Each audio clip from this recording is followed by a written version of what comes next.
Welcome, friends and foes, survivors and killers. Let's sit around the campfire together and talk about Dead by Daylight. Specifically about the first chapter that's ever left Dead by Daylight in the game's history. The much beloved Stranger Things chapter. If you weren't around in the summer of 2019, when that first Stranger Things trailer took the internet by storm, I can't begin to describe to you the sheer magic in the air. I don't remember a release quite like it. Stranger Things mania was already everywhere at the time. It was the first time I distinctly recall a licensed chapter making tons of headlines on news sites outside of specific horror-related circles. And that shouldn't be surprising to you. Stranger Things is arguably one of the most influential TV shows of the past 10 years. It's a symbol of Netflix rising from just being a streaming service to becoming a powerhouse of original televised content in their own right. And its arrival into Dead by Daylight has been pretty much universally well liked. I know that licenses like Halloween and Resident Evil have gotten flack before because the developers prioritised conserving the artistic integrity of the source material at the cost of healthy gameplay. And I understand those criticisms, but I think Stranger Things might also fall under that umbrella if you look at the fan response to the chapter and how behaviour treated that fan response when designing chapters going forward. Look at it this way. We had a 115% killer with a mid-range zoning power and some sort of time-saving mechanic that functions similarly to map pressure but that isn't really map pressure, and a small but claustrophobic indoor map full of sharp corners and unsafe pallets.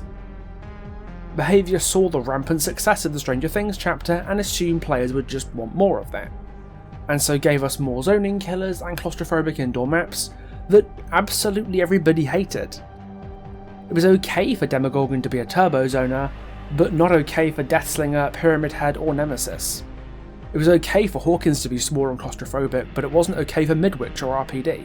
The gameplay of Stranger Things was not that good, but a lot of players chose to overlook that, and many of them still rank Stranger Things as one of the best licensed chapters of all time.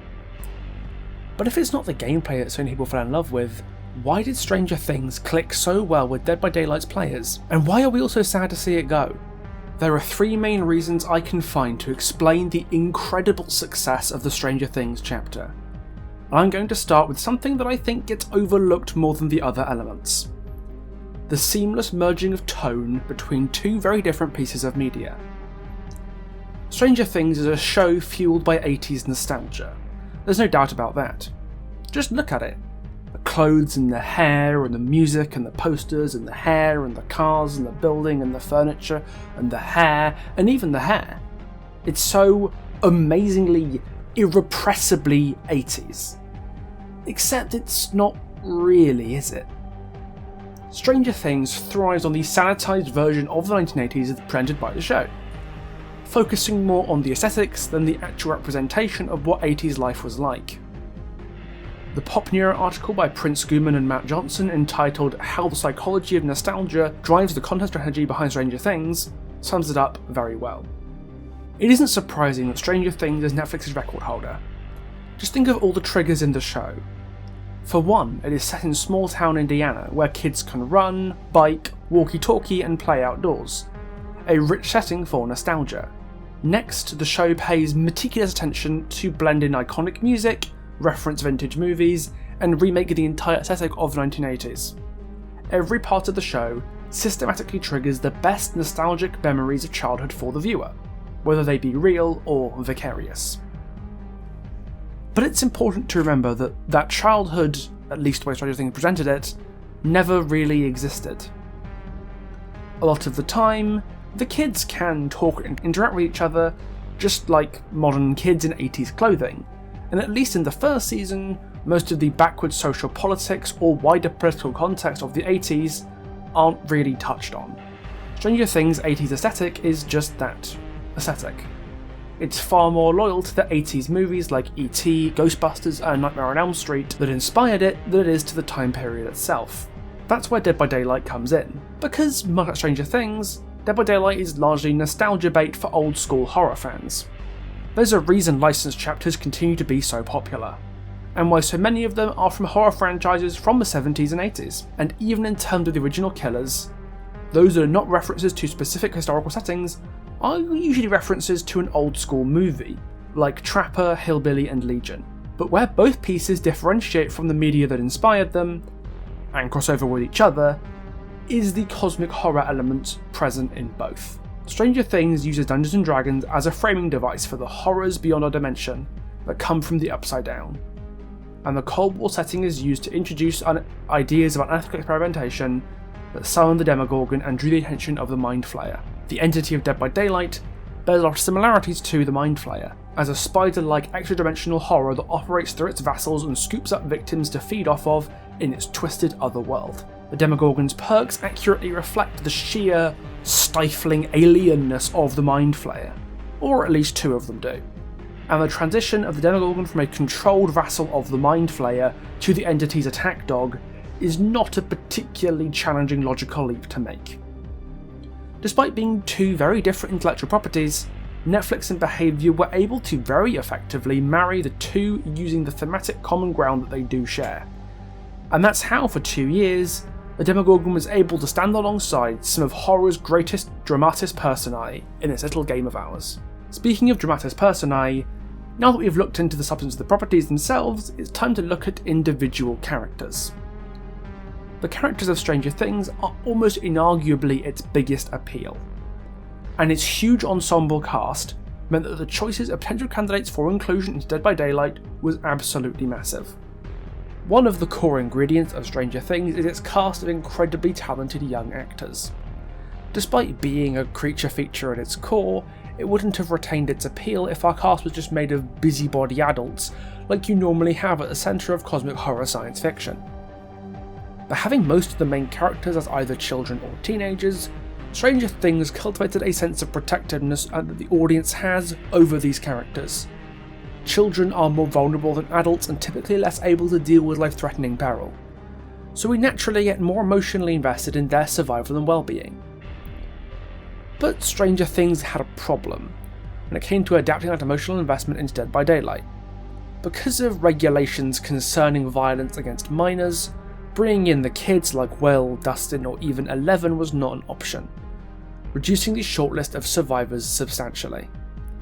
The main candidates left were Hopper, Joyce, Steve, Nancy and Jonathan.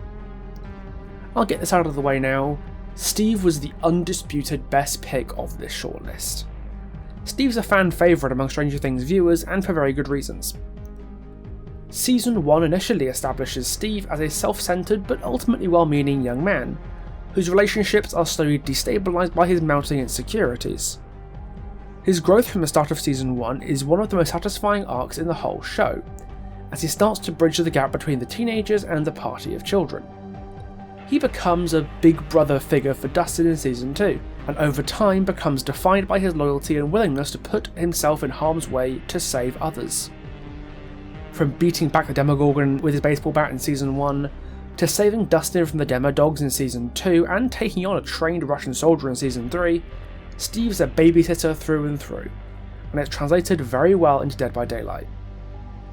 All his perks either encourage altruism, allow him to draw fire for his teammates, or both, which fits the identity possibly better than any licensed survivor they've ever made, and his cosmetics revel in his cult-like status among Stranger Things fans. Everyone remembers his Shades and Marigolds combo, or the legendary Scoops Ahoy uniform, and they've been immortalised into Dead by Daylight by very popular demand. Joe Keery's likeness was put to great use in bringing Steve to life in our game, and it really shows how well the character was put together. According to behaviour stats from a little while ago, Steve players have a significantly lower chance of escape than the other survivors, sitting at about 42%. And the only reason I can think of for that is that they're all altruistic himbos who don't know what they're doing but just want to be helpful, even if it means doing things that will probably get them killed.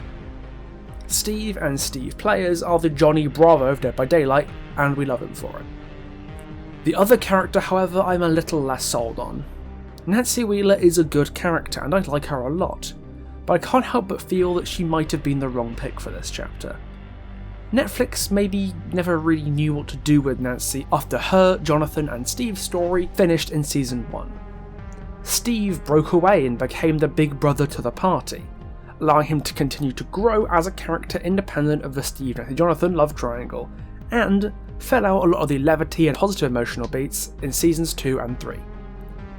Meanwhile, Nancy and Jonathan don't really change after season 1. They get their own subplot about discovering what's going on in the Hawkins National Laboratory, but it doesn't really have the emotional resonance of the party and Steve's story, or Hopper's story, because it doesn't really intersect with either of them.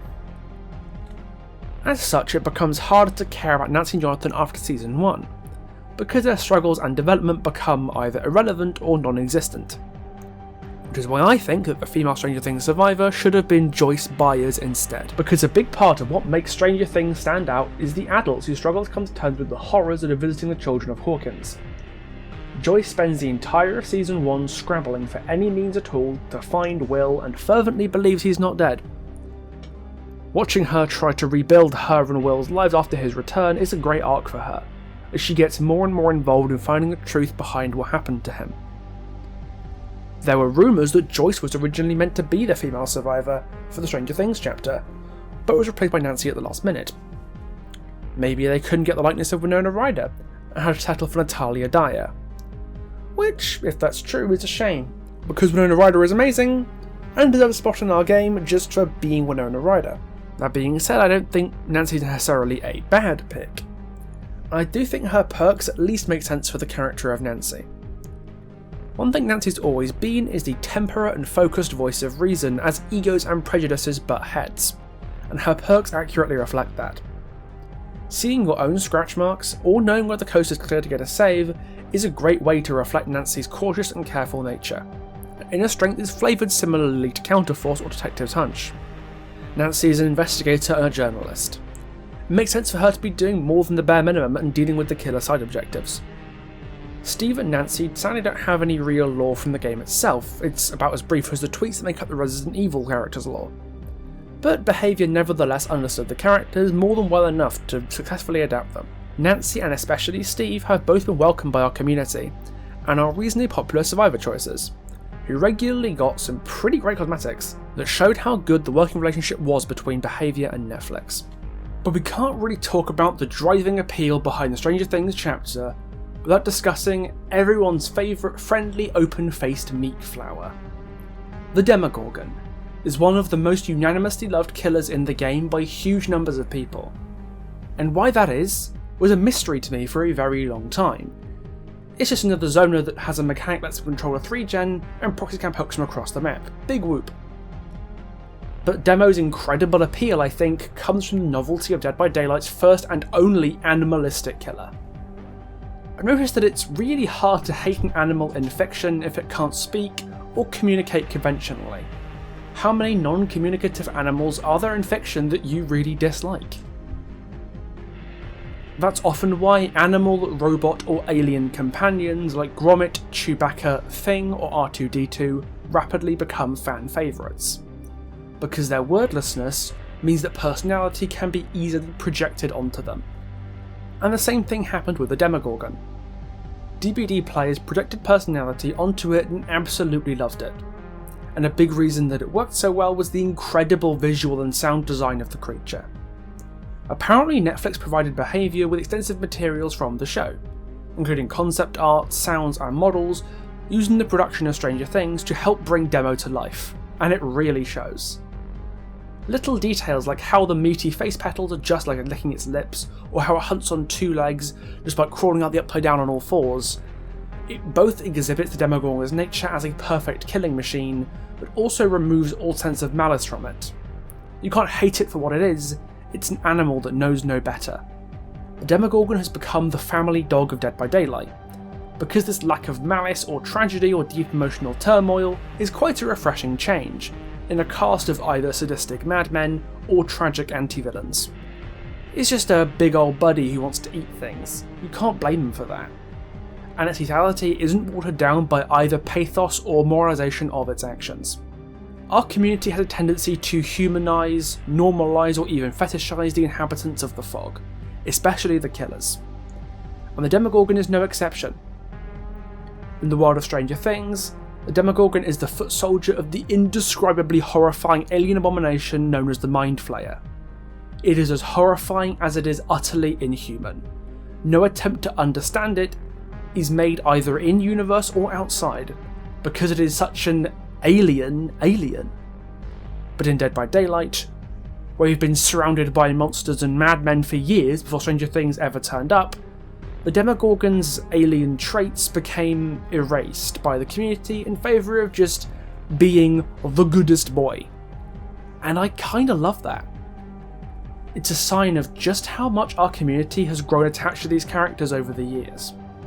We've grabbed a hold of Demo, Steve and Nancy and given them their own identities. Demo is the good doggo, Steve is the careless himbo, Nancy's the totem goblin scrapping with Michaela over who gets to eat the bones. And when the news of the license going away came, it was clear that we weren't going to enjoy giving them back. We've had no definitive statement from Behaviour or Netflix as to why the Stranger Things license is being revoked on the 17th of November. All we know is that the Hawkins National Laboratory map will no longer be accessible, and Steve, Nancy and the Demogorgon and automatics for them are being removed from the store. Whether this was the result of Netflix pulling the plug, or demanding too much money from Behaviour when it came to renew the license, we don't know.